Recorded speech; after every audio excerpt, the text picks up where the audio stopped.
If there is one player that has turned heads so far in spring training, it's Dominic Smith. He hit 2 home runs off Max Scherzer in a sim game, a home run and a triple in the first game of Grapefruit League action. And last week, Pat Ragazzo of Sports Illustrated wrote a story about Dom and some of the injuries he had last season and why that could explain some of his struggles and also why that could set him up for a big bounce back this season. Pat joins the show today to talk about Dom, to talk about the state of the Mets as we get closer to opening day. So we'll cover all of that on this edition of Locked On Mets. You are Locked On Mets, your daily New York Mets podcast. Part of the Locked On Podcast Network, your team every day.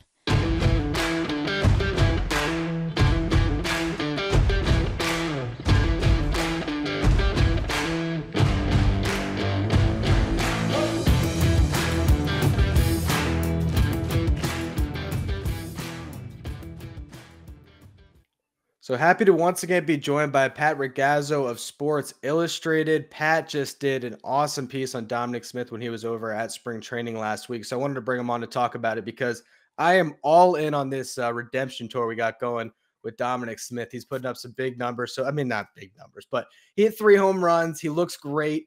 And I want to just first detail what you learned about his injury history last year because we didn't really hear much about it. There might have been a little bit of notes about some lingering stuff, but really outside of maybe Pete, really, I guess Pete did have an IL stint. So Dom was maybe like the healthiest Met or the most available Met last year. But what you learned is that there was a lot of nagging injuries he was playing through.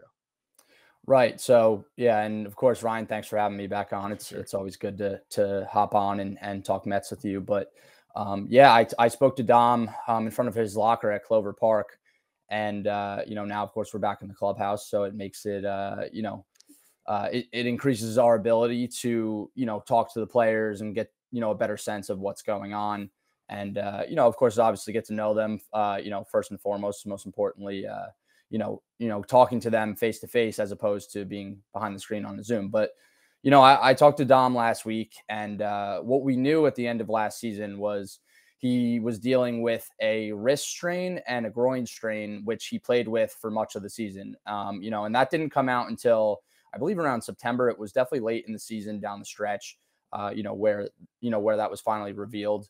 But I was talking to Dom about those injuries and about the offseason work he was putting through. And he revealed to me that he actually was dealing with a right labrum tear in his right shoulder, in addition to the wrist injury and also the groin injury. So Dom actually he injured his wrist in spring training last year, and he took a couple of days off to rest, but then hopped back in there, was taping it up, and it never really was able to fully heal.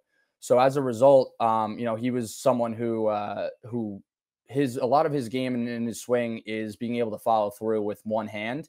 And because of that, the wrist bothering him, his one-handed follow through actually wound up, causing a tear in his right labrum, in addition to the right wrist injury, which he believes was, wound up leading to that labrum injury.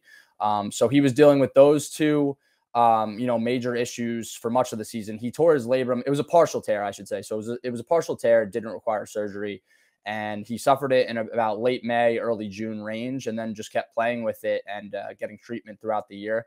But he was forced to change to following through with two hands, which, obviously affected his swing.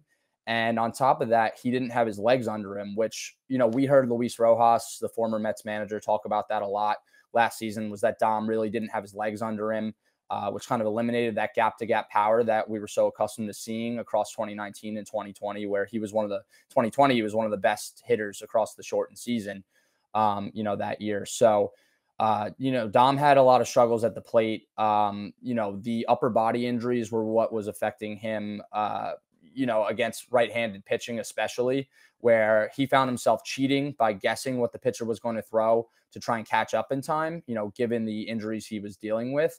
And at the same time, again, he didn't have that power that we were so used to seeing. So that's also a reason why we saw him hit lefties so much better last year, is because most of the lefties were two-pitch pitchers that he was facing and having success off of. So it wasn't as hard for him to, kind of guess and be able to cheat a little more, with a better concept of what's going to be coming his way. that he has a 50-50 chance of knowing what pitch is coming. So I think it had a big effect on him last year, and we're already kind of seeing the dividends of him getting healthy so far in the offseason because in camp he hit 2 homers off Max Scherzer on some well-struck balls last Wednesday during a sim game, and then he homered and hit an RBI triple, of course, on Saturday in the first game of Grapefruit League season. So yeah, I think if Dom Smith, has a bounce back year for the Mets, it's going to do wonders for their offense because, of course, I know a lot of the fans have been talking about, about them potentially needing to add another bat, but I think there's a reason, why the Mets maybe stuck with Dom and continue to believe in him. And if he swings the bat like the Dom Smith of old and he truly can stay healthy, then it's going to be a major positive for the lineup. And it's going to be hard to take his bat out of there every day. Yeah, it's a couple things there that you touch on. For one, and I know with our Just Baseball guys, we would talk a lot of Mets, and he's now has this reputation of being a reverse splits guy, and I think that's just born out of last season. So it's interesting you say that he was able to face left-handers better because he was able to guess a little bit better. It just shows how compromised he really was because I don't view Dominic Smith as a guy that can't handle right-handed pitching. He just was not himself last year, and I think what this article does. And by the way, I will leave a description. I'll leave a link to the article in the description of the episode so people could check that out. Really great stuff where Dom gives you some really good quotes, really explaining his season and how he wasn't making excuses for himself, but just really detailing what his year was like. And I think as we look at this Mets roster right now, there's some that have said the Mets didn't do enough and they should have added that bat, but I look at guys like Jeff McNeil, Dominic Smith, and JD Davis, and if the Mets weren't going to get anything of great value for them on the market, I do think all of them are worthwhile bets to bounce back, and particularly Dominic Smith. Now that there is this universal DH role, to me, that runway is pretty clear for Dom to grab that job. He's competing with JD and Robinson Cano in camp right now, but do you look at him now with the health that he's coming into camp with the confidence he has, as maybe a front runner to get a majority of those at bats at DH?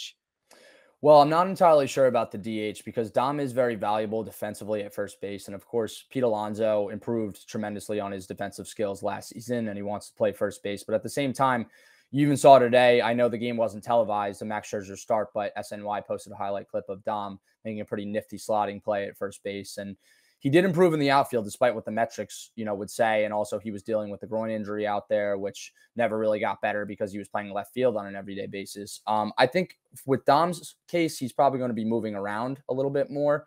DH is one way that he could, receive a substantial amount of bats, considering, let's say Robinson Cano, struggles out of the gate and, because we haven't seen him play in 2 years. So, because he was suspended last year. So that is one way for Dom to get his bat into the lineup every day. Obviously having some outfield experience and first base being a plus defender over there. But again, like I asked him about that, about, having to, seeing his versatility as an opportunity to kind of fight his way in. And he kind of put it, in the best way that, if he does his job and continues to hit and shows the player that he can be now that he's healthy, he's going to give them, a tough time with making a decision of, really not having the wiggle room to take his bat out of the lineup there. So I just think he needs to just, focus on, what he can control. And if he's swinging the bat well and shows that he's the Dom Smith of old, then again, they're going to find a way for him to get his bat in the lineup there every day. We will have more of my conversation with Pat Ragazzo in just a minute, but it is that time of year again as college basketball's tournament is finally upon us. From all the latest odds, contests, and player props, BetOnline.net is your number one source for all of your sports betting needs and info. BetOnline remains the best spot for all of your sports scores, podcasts, and news this season. And it's not just basketball. BetOnline is your continued source for all of your sports wagering information needs, including live betting and your favorite Vegas casino games. Head to the website today or use your mobile device to learn more about the trends in the action. BetOnline, where the game starts. Yeah, I mean, I look at this roster and Dominic Smith's in a weird position where he's sort of the fourth outfielder because this bench, now that they were not able to make a trade, it's kind of locked in with those guys, with Cano, with JD, with Dom, with Guillorme and Nito. That's going to be your 5-man bench. And with that, he is the first man off the bench that would take a start if a Marte needs a day, let's just even say if Marte ends up on the IL to start the season with that injury he's dealing with, I mean, Dom's probably your starting left fielder on opening day. So I definitely see that versatility playing. I also do think that there's an argument to be made that it might be good if he is hitting really well to keep him out of the outfield because, I don't know exactly how that groin injury happened, but I do know that he hurt his foot playing the outfield in 2019. And I do wonder if this is a situation where, keeping him and Pete Alonso between the first base and the DH spots, if they're both hitting really well, maybe you're able to preserve Dominic Smith, keep him healthy and maybe more productive this season if you can keep him out of the outfield a little bit. Right. So just to clarify, he actually did tell me that he believes, or he mentioned, citing the reason for that groin injury was, a result of playing the outfield and running around more, having to cover more space.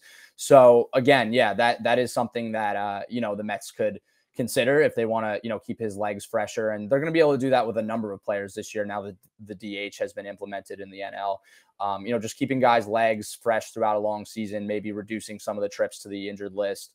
On days where guys, need a rest or a breather, they could still have their bat there in the lineup and, and take a day off from the field. And that's something that Smith and a bunch of other Mets are looking forward to this year is actually getting a full day off, because down the stretch, a number of their everyday players last season were banged up, but the team was trying to, stay afloat and stay alive in the playoff picture and pushing for the division and possibly a wild card down the stretch. And, we'd see big games where guys like Dom Smith and JD Davis and Jeff McNeil were, important parts of the lineup, on paper, and they were getting rest days when they needed them. But then at the same time, they were subbing in, they were pinch hitting in the fourth or fifth inning and then subbing in defensively for the rest of the day. So they never truly got that full day of rest. And then as far as talking about Alonso and Smith, I think that's probably the best way to utilize them is to switch them off between first base and DH. Obviously both of them can hold their own defensively at first. You're not playing a guy like Dom Smith out of position. Like you would be in the outfield, despite the, the strides he's taken out there. So yeah, again, I just think that Robinson Cano, if Robinson Cano hits like the Robinson Cano of 2020, again, they're going to want his bat in the lineup there every day. And you know what, that's kind of one of those good problems, I guess. I think Buck Showalter and the Mets would be happy with that if they're getting production offensively from all, from Dom Smith and from Robinson Cano and can find a way to, give them as much at bats as possible. Yeah, and I think it's interesting to see how this offseason has shaken out, because if you would have told us in the middle of the lockout that JD Davis, Dominic Smith, and Jeff McNeil would all be on this team come opening day, I don't think any of us would have necessarily bet on that, because there had been so much rumblings that those guys were on the trade block. But how do you think that ultimately ended up, transpiring over this past week here as free agency was heating up? The Mets basically post lockout, it was just Ottavino, really, right? Or there wasn't any other moves that they made. The Chris Bassett trade, obviously, was the significant move they made. But as far as free agency, they didn't do anything else. Was that simply based on the packages you think that they were maybe getting back if they were floating those guys in the market? Or is it also because camp opened up and they liked what they saw from a Dominic Smith, a Jeff McNeil, and a JD Davis? Well, yeah, I think it's a little bit of both. They did make the move to get Chris Bassett. They added another Cy Young caliber pitcher to serve as their number 3 starter this year. So it's no question that they're going to have, if they're healthy, they're going to have, the best probably top 3 in the rotation, that matches up with anybody in baseball. So they added Bassett, they had their starter, and then they went out and they signed Ottavino, who, Ottavino has struggled a little bit the last couple of years. He's better against right-handers than he is against left-handers. So that doesn't solve the problem of the lack of lefties in the bullpen. And, the Mets never really, or they didn't, wind up replacing Aaron Loop, who was their best reliever from last year. And of course, a lefty. But they did bring in Chasen Shreve, who had a pretty nice year quietly in with the Pirates. He was, solid enough as a long reliever and a lefty out of the Mets pen in the 2020 shortened season. And I think he's going to have a pretty good shot of winning that lefty spot in the bullpen if the Mets are truly done making moves. And of course, when you looked at the lefty relievers that were available on the market, you saw guys like Andrew Chafin, Jake Diekman, but of course they both wound up signing with AL teams. So that's off the table. So right now, I guess it appears like the Mets are going to kind of roll with what they have. And yes, at the same time, I think, when the front office, and this is actually something that I learned from speaking with Zach Scott, the former Mets GM last season.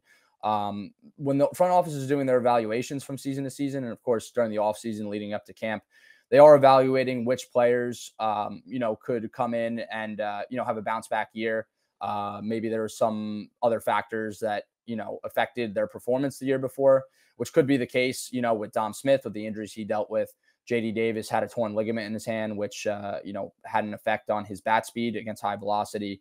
And Jeff McNeil told me last week as well that, he wasn't dealing with nagging injuries minus the hamstring issue that caused him to miss over a month last season in the first half. But McNeil, had a lot of issues, tinkering with his swing last year, and he was never able to really figure something out that worked for him. And he wasn't the same player that he was in his first 1,000+ at bats in his career, as opposed to the 386 at bats that saw him struggle last year. So I think that, there's pretty good reason to believe that those three, at least maybe one or two of them, might be able to bounce back this year if they're healthy. But yeah, I think the Mets just were at this point being opportunistic with the remaining bats on the lineup. And they just felt like they were in a good enough place that they didn't have to dish out big money to a Schwarber who doesn't necessarily doesn't fit, I should say, defensively. And, would create a logjam at DH with Robinson Cano and all, the several other Mets players who should factor in getting DH at bats this year. So, and a guy like Castellanos, of course, who also went to the Phillies like Schwarber and, would cost a draft pick. So again, I just think that, the Mets just appear to be comfortable with what they have moving into the season. I think their pitching staff is a strong suit, especially in the rotation. Their bullpen performed well last year, of course, and they lost a big piece in Aaron Loop. But again, they feel good about some of the arms that they have, in that pen. And then on offense, you can look at some of the guys that they have, and they added Eduardo Escobar, who had 28 homers, 90 RBIs last year. He's a switch hitter. Francisco Lindor started to show, the player that he was in Cleveland down the stretch. He had a monster month of September with 9 homers, 25 RBIs, and a 933 OPS.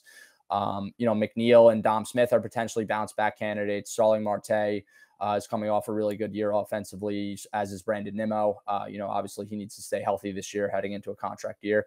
And Pete Alonso had another big year for the Mets last year. So again, I just think that, the process is going to, have a lot to do with how these hitters perform this year. And that's kind of why they went out and added a guy like Eric Chavez, who, he knows a lot about hitting. He had a successful 17-year career, and he's a guy who walked in the clubhouse immediately and had the respect of the players, given his track record as a player.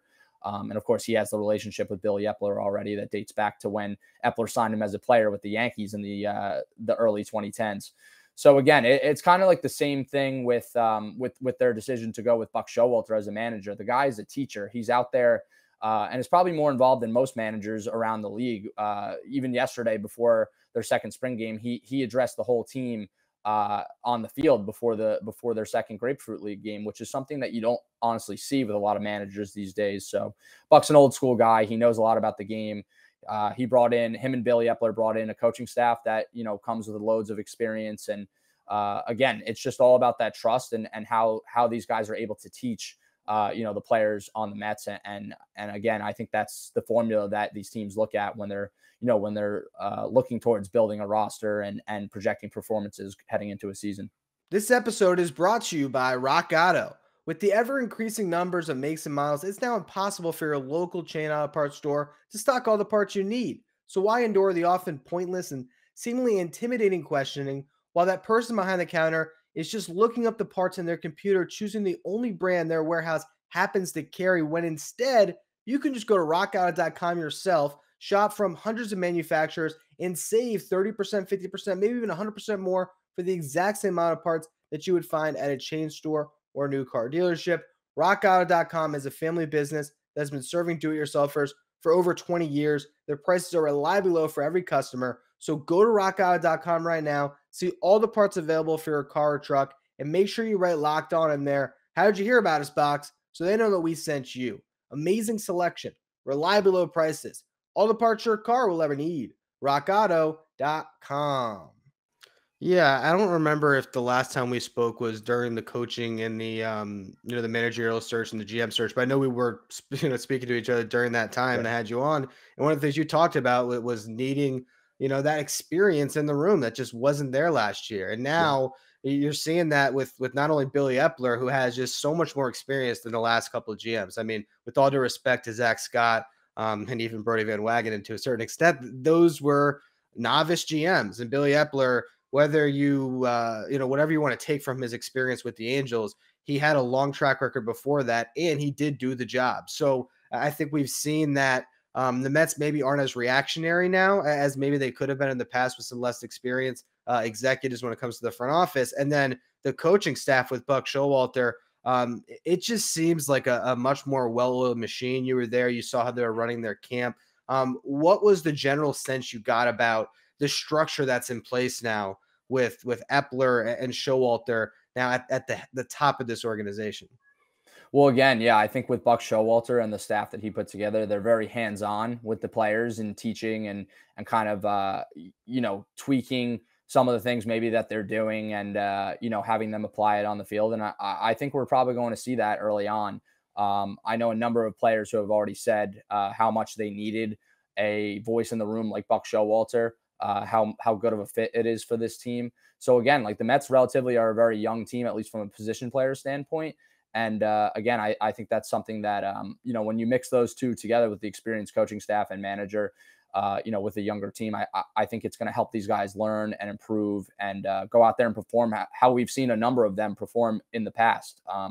And again, I just think that it kind of just speaks volumes to, the long track records of Showalter and the rest of the staff that they've had around baseball. The knowledge in the room has definitely has been enhanced this offseason. And again, I think it's going to be a good fit with the team they put together. Last question I have for you here.